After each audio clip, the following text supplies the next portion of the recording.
વડોદરા નવનાથ કાવડ યાત્રા સમિતિના અધ્યક્ષ નીરજ જૈને જણાવ્યું હતું કે હાલ પ્રયાગરાજમાં મહાકુંભ ચાલી રહ્યો છે। અમે જ્યારે પ્રયાગરાજથી કાશી ગયા હતા ત્યારે કાશીના મંદિરમાં અખંડ મહામૃત્યુંજય જાપની આહુતિ અપાતી હતી। તે જોઈને તેવી જ રીતે અખંડ શિવજ્યોતનો વિચાર આવ્યો હતો।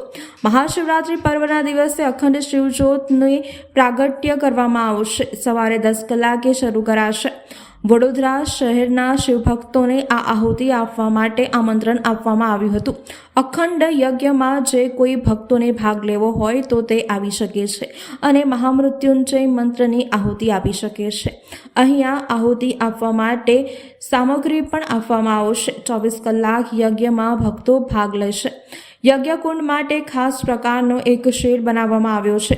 આગામી દિવસોમાં નવનાથ મહાદેવમાં પણ આ પ્રકારનું આયોજન કરવાનો વિચાર કરી રહ્યા છે। આ યજ્ઞ શિવરાત્રિના દિવસે સવારે 10 કલાકે શરૂ થશે। સમગ્ર આયોજનને લઈને અગ્રણી નીરજ જૈન દ્વારા વિસ્તૃત માહિતી આપવામાં આવી હતી। નવનાથ મહાદેવ એ વડોદરાના રક્ષક દેવ છે।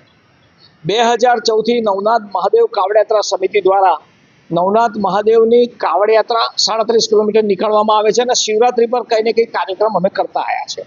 આ વર્ષે જ્યારે વિચાર આવ્યો કે અમે જ્યારે કાશી ગયા અને સાથે સાથે મહાકુંભમાં બધાએ દર્શન કર્યા પછી બધાને એક વિચાર આવ્યો કે ભાઈ કાશીમાં જો અખંડ ધોળો હોય તો વડોદરામાં કેમ નહીં, કારણ કે વડોદરા કાશી પછી સૌથી વધારે દેવાલયો શિવાલયો વડોદરા શહેરમાં છે।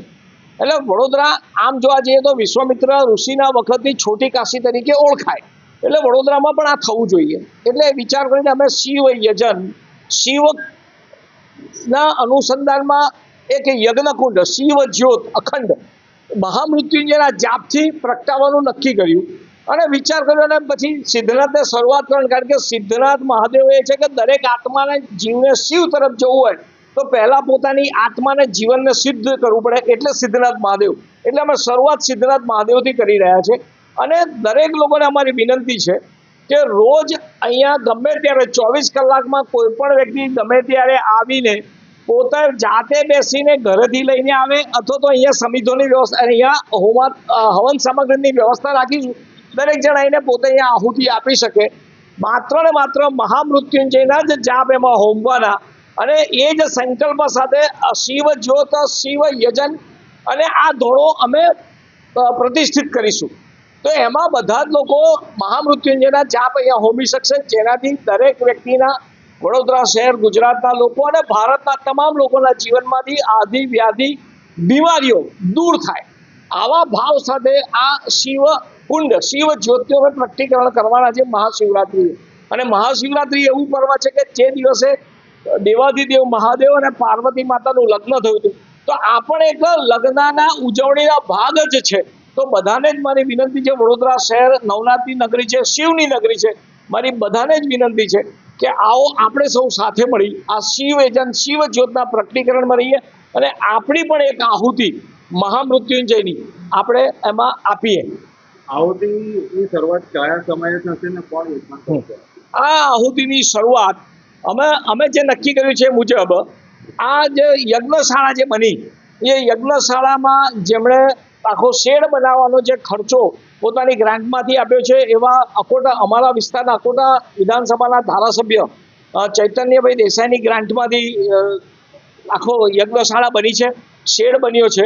સાથે સાથે સામેના જ ભાગે બાળુભાઈ શુક્લ રહે છે, એમનું જૂનું ઘર છે। એટલે બાળુભાઈ શુક્લ વડોદરા શહેરના જે રાવપુરાના ધારાસભ્ય છે, ગુજરાત સરકારમાં દંડક છે।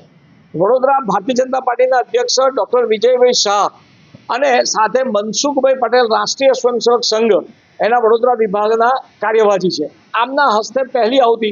સાથે સાથે વડોદરાના અને જનસંઘ વખતથી ભાજપના કાર્યકર્તા જનસંઘના કાર્યકર્તા એવા સ્વર્ગસ્થ મકરંદભાઈ દેસાઈ જે ચૈતન્યભાઈ દેસાઈના પિતાજી થાય એમના પત્ની એટલે કે નીલાબેનના હસ્તે ચૈતન્યભાઈની માતા એમને પણ એમના હાથે પણ આહુતિ અમે અપાવીને શરૂઆત કરીશું યજ્ઞની।